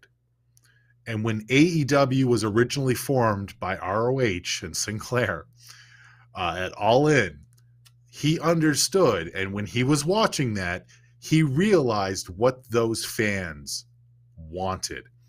And so he's kind of built up his own promotion based upon the expectations of social media. I don't think that this guy is a genius. I totally agree with Eric Bischoff 100% in that. But what Tony Khan is an opportunist. He has the resources, financially and otherwise, connections, and he has the wherewithal to know how to make money from people's spoiled expectations from former WWE fans. It's no secret. You look at the decline of WWE ratings for years, and you have to wonder, on the outside, especially if you're a billionaire that has a lot of money and happens to be a wrestling fan, why are all these ratings going down? Why is WWE losing fans? Why are their house shows having less and less fans every year, but WWE still turns profits? See, where do those fans go? That's where Tony Khan is smart, because he realized where those fans went, and he's trying to bring them back into AEW. His big vision, his big promise, not Cody's, not Kenny Omega's, not the Young Bucks, not Chris Jericho, but Tony Khan's vision is why people keep showing up to AEW. I think when Tony Khan saw All In get over 10,000 fans, Tony Khan is like, we're onto something. Yeah. Joe Koff, listen. That's what I said. Joe Koff. The guy literally zeroed in. Yeah, see, when Joe Koff says they missed an opportunity, Sinclair missed opportunities. Because at any point over the last couple of years, Sinclair could have tried to make a move before AEW started getting crazy-ass momentum and was just signing people left and right. Ring of Honor and Sinclair could have snatched up quite a few people, and they chose not to, because that's the reason why Ring of Honor really has not grown in 15 years. So Tony Khan sees what happened with the first All In, and is like, wow, look at this audience. We got to build on this. So Tony Khan, I think, was very, very smart. He was lucky to be in that situation. He was lucky to have Ring of Honor involved as much as they did. So that's where the luck comes in, because that doesn't happen all the time. Then obviously he took it from there. No, he sells a vision. How do I put this? There's a reason we call them the cult of AEW. They're AEW cultists. They're fanatics. It's because he builds these people up into a fervor. He builds them up into a froth. He makes AEW fans feel like if they don't support AEW, then they're just not wrestling fans. Yes, it's that I agree with. Mirrors. It's total smoke and mirrors. But that's why I'm saying he's an opportunist, because all of these AEW fans, all of them, I don't believe that there's any on the outside. It would take a lot to convince me otherwise. Are all just disenfranchised WWE fans. That's all they are. They're just people that either got sick of Vince, got sick of WWE booking, got sick of their favorites being booked like idiots, put in bad matches, whatever it is, whatever their reason was to quit WWE and venture out and watch more indies or watch Japan or watch Mexico or Canada or whatever else have you. All those AEW fans, that entire company is literally built on the backs of disenfranchised WWE fans. And Tony Khan spilling out his vision to keep drawing those people in. No, good points. Good points. I guess we can move on because we want to get into a couple more topics before we go. Brandon, no, you made some valid points. I can't argue with that. I think it's a combination of both. But I just don't think he's lucky. That's such a weird thing to say. He was lucky in the beginning. He was lucky to be in that position where he could pick up where All In left off. Yeah. Is that maybe that better way to put it? Maybe. Brandon Jones, I don't want you to super chat this, Brandon. I mean, you don't have to, but I don't know who you're talking about. You said we can agree on this. WWE kept her around, and it's no one's fault, but WWE, they had all the power. I don't know who you're talking about. So I would say words of Vince, you're fired, but we can't control what WWE do. Unless maybe I don't know. I don't know. Unless maybe, well, you want to know something? Brandon Jones. I mean, in the chat room. Oh, maybe Dana. Okay. Yes. I think he's talking about Dana Brooke. That makes sense. Dana Brooke kept her around, and it's no one's fault, but WWE, they had all the power.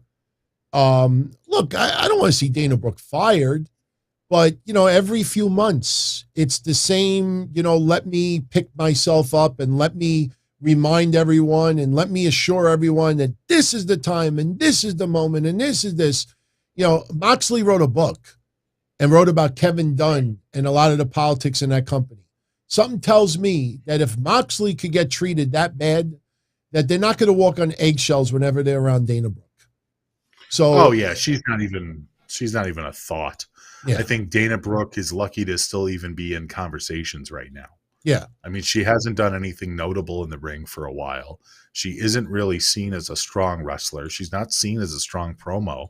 She just has a lot of fans that like looking at her, I think. And she's not a bad person. I just, I hope she could turn around. I don't know who she is as a person, so. Well, I hear nice things about her. I mean, it's not why I watch wrestling. I watch wrestling to be entertained. But look, never say never, but, gets to a point where, trust me, I don't think if Kevin Dunn is like looking to get rid of her, I'm not saying that they are, but I don't think because he sees a tweet where she's saying, no, it's all up from here, that he's going to say, all right, forget it. They're going to do what they're going to want to do, whether, she feels, a certain way or not. I mean, hopefully, something changes with her. I mean, it's the nicest way I could put it. All right, we have a new feature, Mish. We did it on Saturday, got some great response, and we have to now start calling certain people out Yeah. Yeah. We're gonna start calling people out. Yeah, we got to Who's start first on the calling list? places out. Here we go. Is it Ken? Nope. Is Ken first on the list? Oh, you mean on Twitter? Never mind. Yeah, ringside news with the latest garbage. Tony Nese almost quit wrestling during his WWE run. Tony Nese responds back, terrible journalism. I said I almost quit before WWE because it seemed like nothing was happening in his career. During WWE, I never thought that even once. Please listen with your ears and your brain, then report. Warning, bullshit alert. So, yeah, everybody. That was bullshit. Ringside News does this every other week. They report bullshit, and they never take it down unless a wrestler really calls them out on it and it starts to pile up. Then all of a sudden they're like, oh, my bad, I fixed it.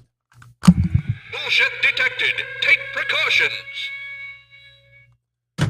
That side is other garbage. These are the same assholes that talked about Charlotte last week, and they actually posted a picture of her with her face photoshopped with shares. Bullshit level, DEFCON 5. Garbage. Assholes. That is a site that got a blue check mark because they're all over the news because they're garbage. That's the truth. And their latest bullshit is to try to claim, again, these people do it's the same formula. Everybody in WWE is looking to get it out of that company. Like last week, people close to Chad Gable are telling him to get out of his contract. This is just make WWE seem as miserable as it possibly can be. Tony Nese, he wanted to quit wrestling while he was in WWE, and that was bullshit. So good for Tony Nese to call him out, and good for everybody out there to stay on it, to force these motherfuckers to change their story, because it takes 3 seconds to delete a tweet.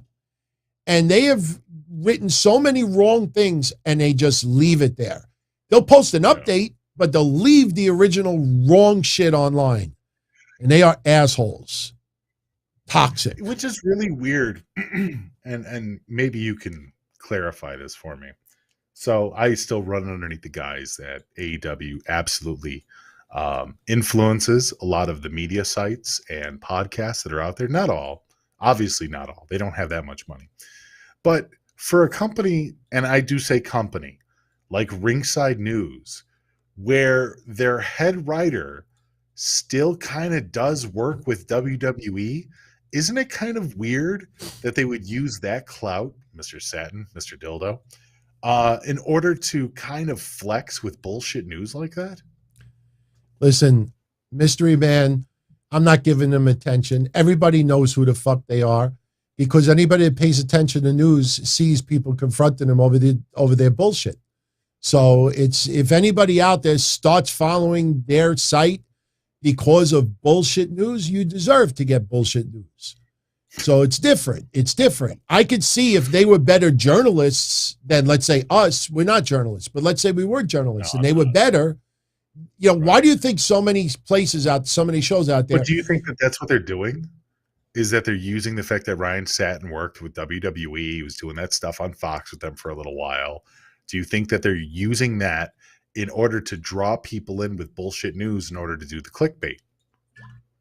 I don't know. I'm just curious. Absolutely. Yeah, okay. Get attention. That's all you need. By the way, Miz did get bounced tonight on Dancing with the Stars.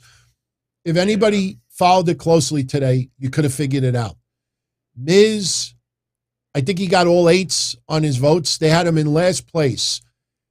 Right after they announced him in last place on Dancing with the Stars, or it came on social media, that's when Corey Graves said, "Can we have Miz back on Raw, please?"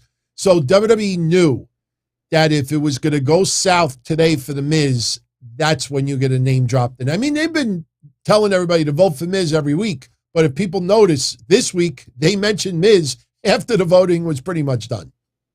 Yeah. So Miz is eliminated. Miz did an awesome job. Props to the Miz. did a fabulous job. And I am so happy that I have proudly expressed my fandomhood for The Miz for many, many years. Yeah. So good for him. Good for him. Good for him. By the way, I posted this more as a joke. That I don't believe that is real. That is not real. Somebody, photoshopped that together. So if anyone out there, no, we're not trying to report bullshit news. We are telling you it is bullshit. But whoever did that, good job. How was your Halloween? It was all right. Took out the kiddos. Went with my brother and his kids and stuff like that. They made out a like just fat rats. So much candy. It was wild too, because obviously last year Halloween was canceled for everybody for the most part. I mean, there was still people going around, but it was nowhere near as much. But this year, man, there was people with cookouts on their front lawns. I mean, we as the adults were going by, so we're not getting candy.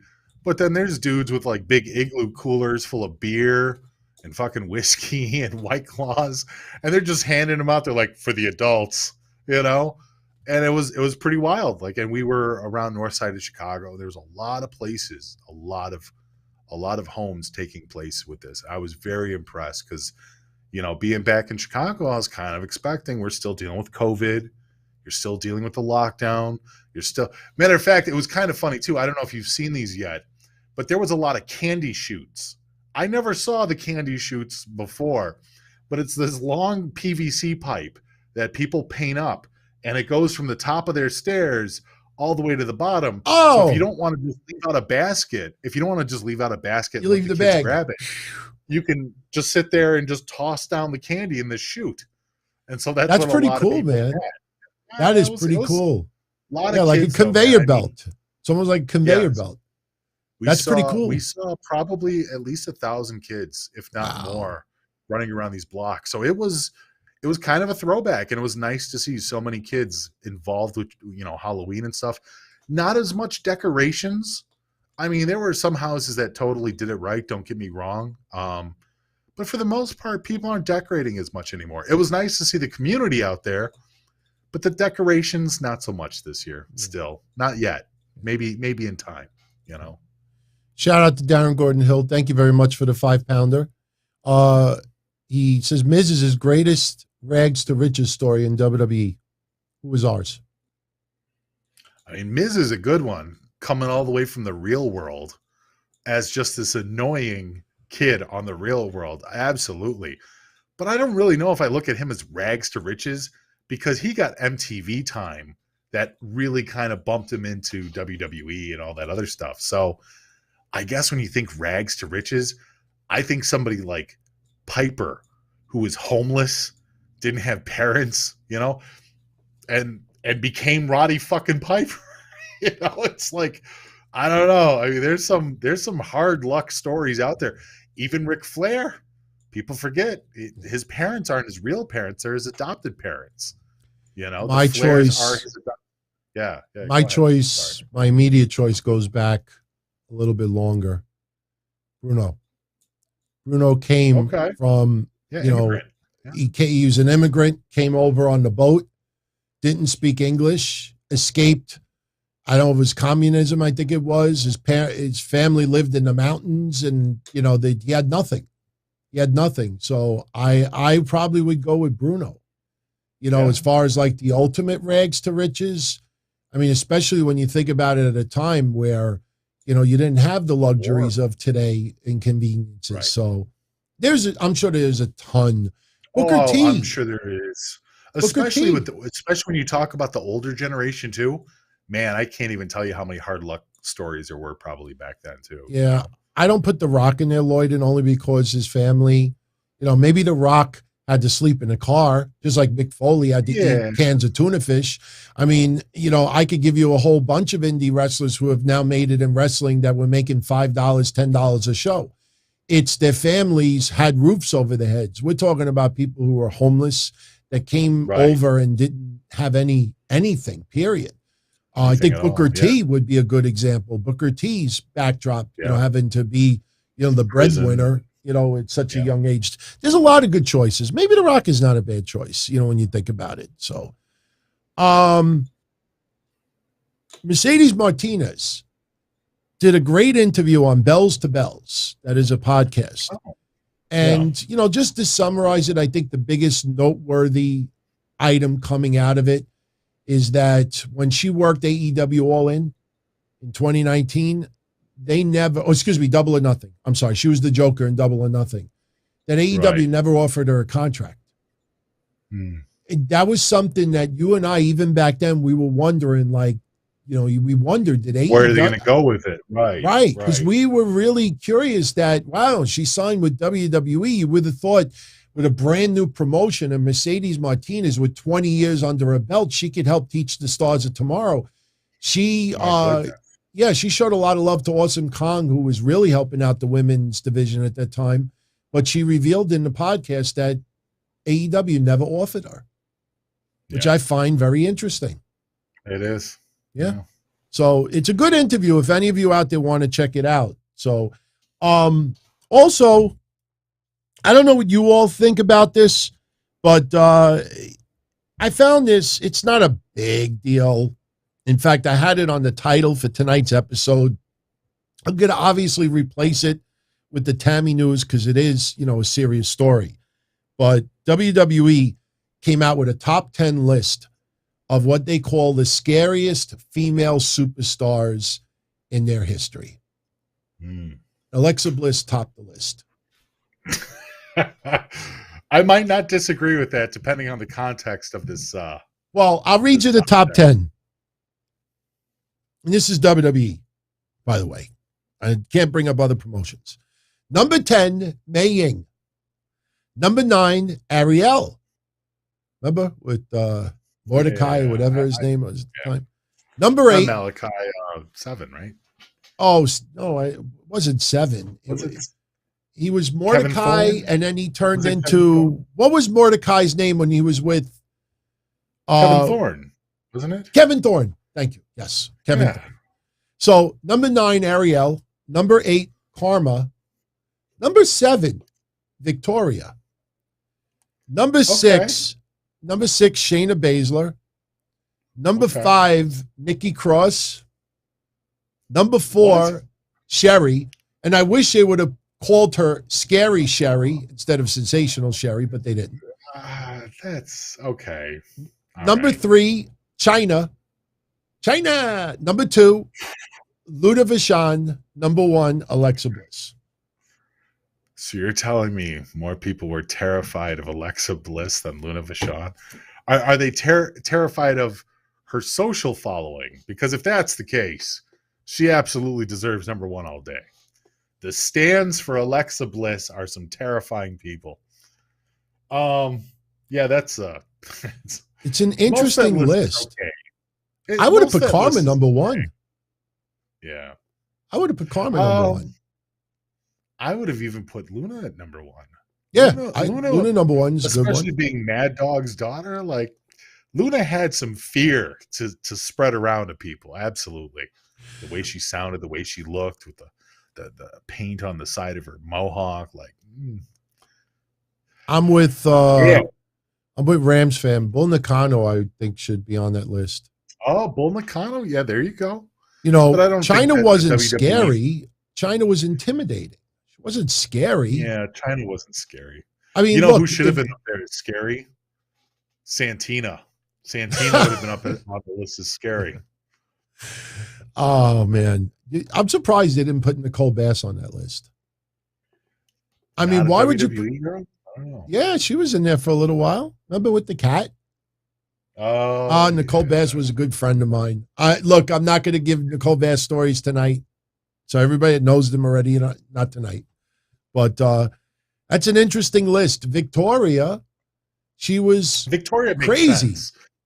Yeah, Victoria, she had a good mean streak. Like her character, especially when she was beating up pink short wearing Stevie Richards, she was good when she had him at her side because she was a very forceful woman. I'm trying to think of if there's anybody off the list. Not off the top of my head, but I know I'm missing some. I really am. Yeah, this list. I honestly don't know why they even did this. I know they did it because of Halloween, but Yeah, it's a Halloween thing. yeah, it's a Halloween thing. So, let's see. Anything else that we're leaving out tonight? Oh, big Jazz shout out to Danhausen. Danhausen, unfortunately, over the weekend broke his leg in an indie show. I don't have any update on Mance Warner yet, but Danhausen is going to be out for quite some time. So for all of you that are fans of his work, maybe you want to send him some well wishes. He broke his tibia and his fibula. Yeah. So don't forget about Jimmy Wang Yang returning to WWE. Yeah, I mentioned it Saturday a little bit. Oh. Yeah, I mean, they're trying to bring him back as a producer. They gave, I think, Petey Williams a little shot. So what was the stalking thing? I guess we could close out. You mentioned it before we went live.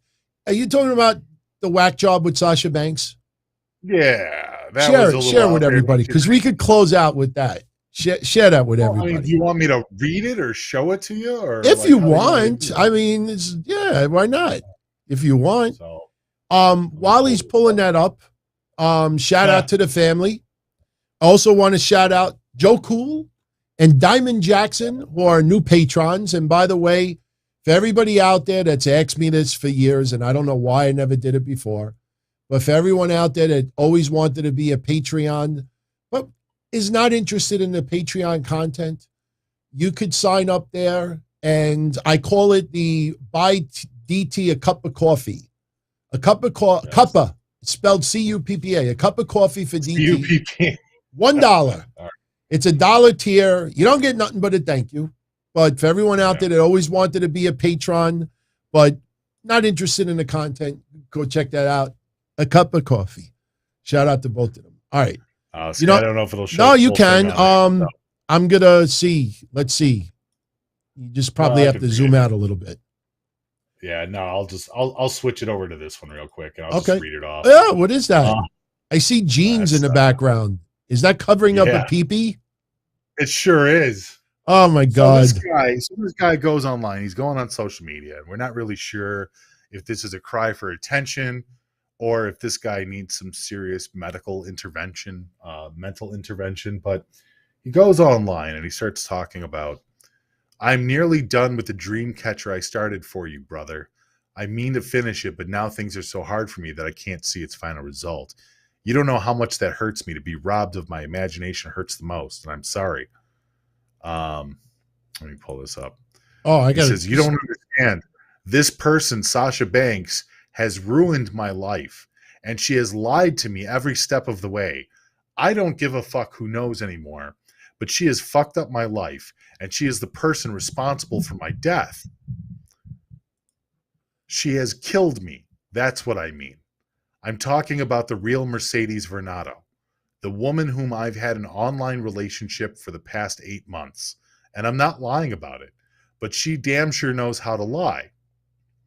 The problem with most people is they want to like everything they see just because it's from somebody they are already following. This isn't how life really is, and I'm sorry to tell people that. This is my real life. This is life. That's my real dick. I don't give a fuck who sees it. He's got a cartoon penis with no what are those dots. Somebody covered it up with a cartoon. What kind of cartoon is that? I never saw a cartoon that looked like that. It's a poor little feller cartoon. Is it? And what are the two little holes supposed to be? Poor little feller, DT. Oh my God. I don't know. So this guy's stalking Sasha Banks? I don't know if he's stalking her or if he's trying to attempt suicide because he can't get close to her. I mean, he's really out there. So this is either like a really bad troll job for attention. That's weird. Or this is a guy that really needs some help. And I don't know. And I've seen other posts from this, and it's kind of like, let me take a look at some of the other things he said. I wish that before I die, I had a real woman that would just fuck me.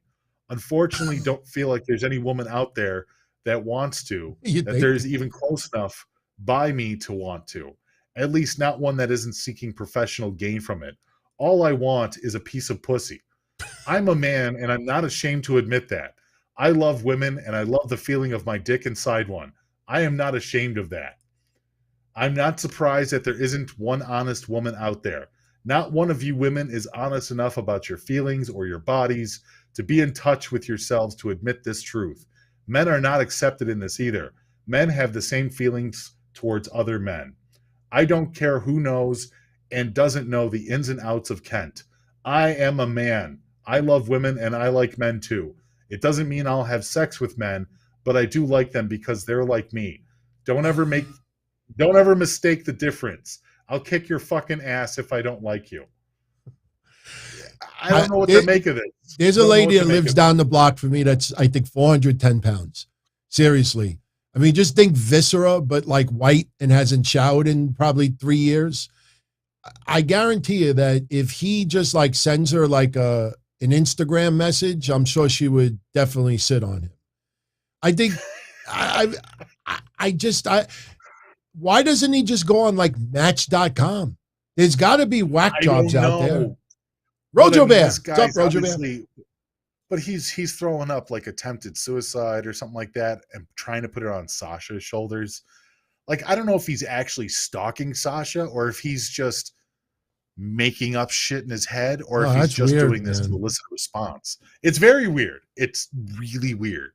You got to be really, really wary of people like that because, you could only imagine what they're thinking of when they're not typing on social media. Right. I mean, I could only imagine what his house looks like. I could only imagine. Well, I'm not going to go that far, buddy. I think that if this is a troll job, it's a next level kind of thing. Yeah, that's scary shit. But if this guy really does have a mental condition, I wouldn't be surprised about that either. If I was Sasha Banks, I would I'm sure she's had her daily dose of creeps, but that's bizarre territory. That's not even like piss shit milk guy. That guy is, that's piss and milk guy. Come on, let's face facts. Piss shit milk guy got shot by the cops and still kept showing up. Yeah. So I don't know, man. Piss shit milk guy is right up there. Joe Punches, thank you very much for the super chat. He's going to take a shower after hearing what you said. He feels dirty. Yeah. And he thinks he caught something. Shower. I know. Shower. Man, that's a good point that Austin brings up. You got to hope that this guy does not figure out that Sasha Banks is married and finds out her husband's social media. Because Lord knows what he could, be saying to him. And, could be a lot of DMs going on that we're not even aware of. I mean, you posted that censored picture. That means that he put his penis online. Why censor it? Why not? Somebody else censored it. No. Somebody else censored it. Right, but why censor it? Why not report it to Twitter and get his ass off of social media? Because that picture probably was reported, and whoever took the screenshots put the censor on it so they could retweet that image without actually showing his penis. I tell you, that's an interesting choice of a cartoon. It just looks like a cartoon of somebody's gallbladder. Could you put that up one more time before we go? I sure can. It looks like a cartoon picture of Popeye's gallbladder. My gallbladder. Look, what is that? It looks like somebody's gallbladder. I mean, I couldn't even draw that I could draw better with my toes.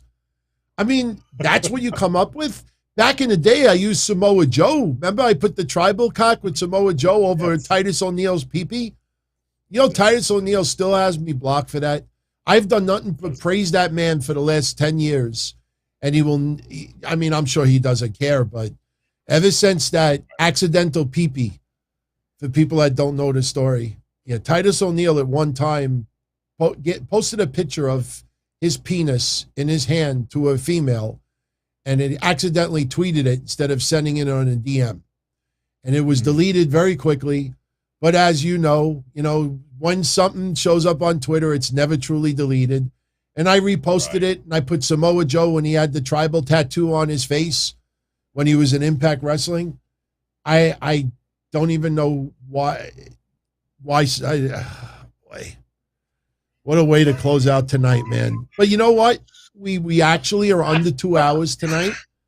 You know, a few minutes after 90 minutes, but we talked about some guy with cartoon whatever over his dick. Sure. That's it happens. Look, for everyone out there, I had no idea Titus O'Neil was going to turn into this angel-like man. I mean, that guy is just an awesome, incredible man. 10, 12 years, whatever years ago that was, I mean, you know, this was just someone who accidentally posted a penis picture. It's a mistake. Right. But, you know, I feel bad doing it at that time. I'd never do it again, but I felt bad. Yeah. So, anyway, Mish, you want to close it out? Sure, man. I had a good time. I hope everybody else did too. Thank you very much for letting me talk with you guys tonight. Hope my comments about Tony Khan and kind of came through okay. I know sometimes people have knee-jerk reactions to the things I say, sometimes better, sometimes worse, but I enjoyed it. It was a good Raw overall. I'm thankful that we had a good Raw because, dear Lord, I'm so tired of boring wrestling shows. I need a little more excitement. Looking forward to NXT tomorrow night. Obviously, the fallout from Halloween Havoc. And then, of course, tomorrow, me and you get to sit down and do a little. We got Gargano and Loomis teaming up against Trick Williams and Carmelo Hayes. We got Cameron Grimes entering Duke Hudson's Poker Room. And then he announced tonight Raul Mendoza and Joaquin Wilde versus Von Wagner and Kyle O'Reilly. Those are the 3 matches announced so far. Yeah. So. And much love to everybody in the chat. Much love to Joe Punches. Much love to Ken. Much love to One Fall. Don't forget. Much love to all those guys. I appreciate that. And thank you very much to Brian Clark, Mr. Adam Baum. Very nice. Probably my favorite wrestler of all time as a kid. Very cool. It's definitely the guy that I glommed onto. So thank you so much for that. Dude, that is going up on my wall. I sincerely thank you. Yeah, I got this going to you also. So oh yeah, that's right. The micro brawler too. Yeah. Badass. So badass, dude. Thank you so much. DM me your shipping address before you go to bed. Absolutely. All right. Will do. I'll talk to you tomorrow, my Much friend. love, everyone. Okay. Take care. All right, everybody. I'm going to jet out of here because I have some editing to do, and we're already almost approaching 1 a.m. over here, and I got to get up very early.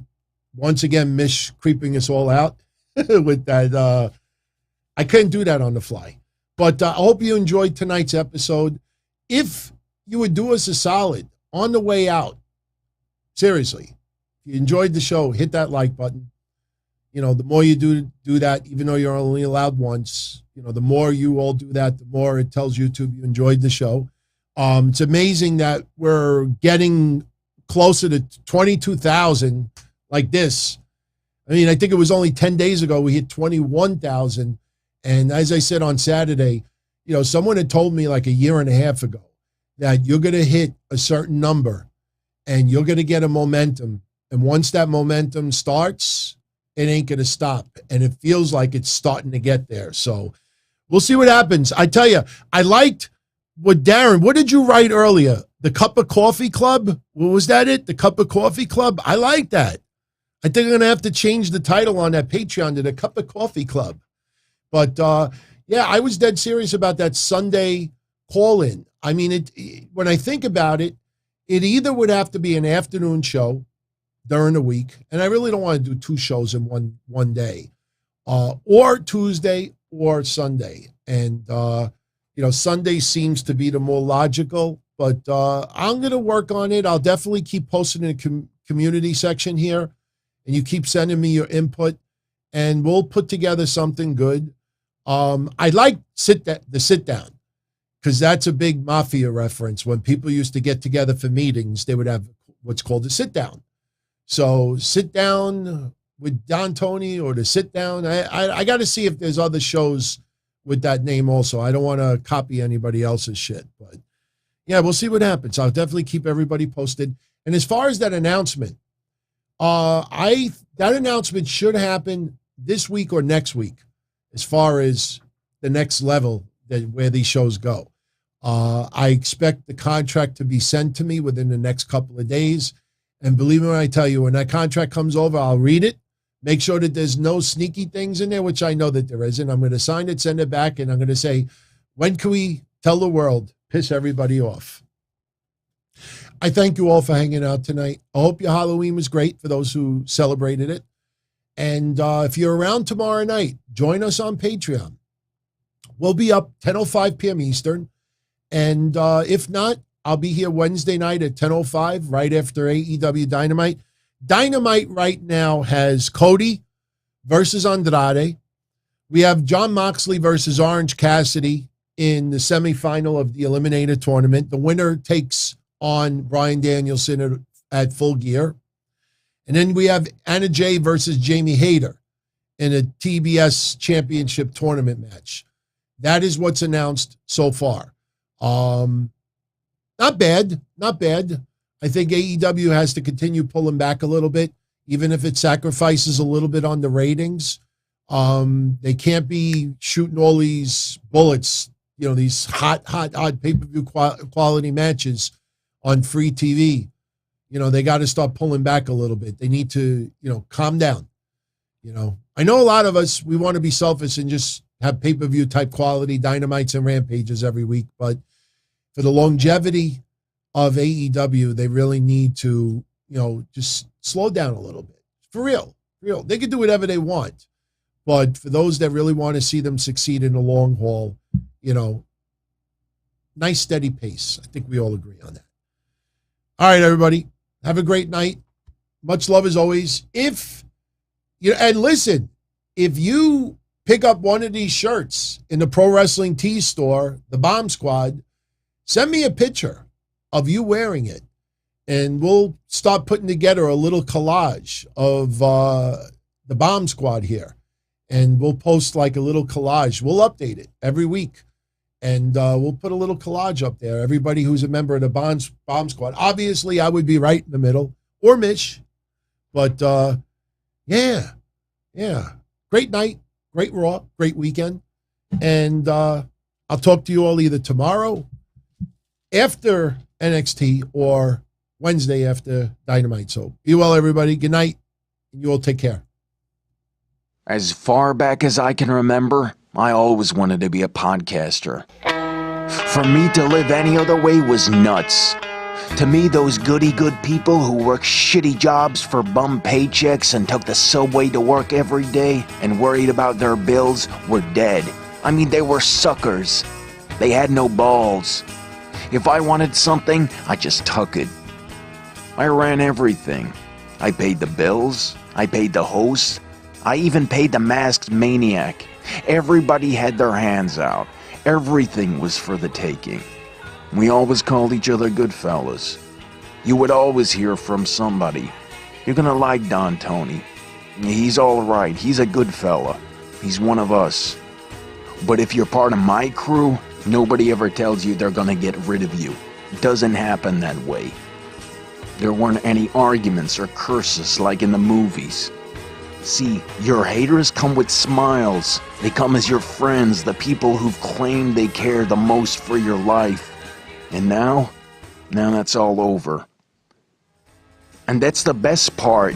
Today everything is different. There's lots of action. I don't have to wait around for everything like everyone else.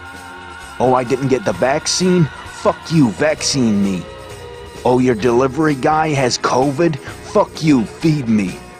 Right after I moved here, I ordered egg noodles and ketchup, and I got spaghetti with meat sauce. I'm no longer an average nobody, while they get to live the rest of their lives like a bunch of schnooks.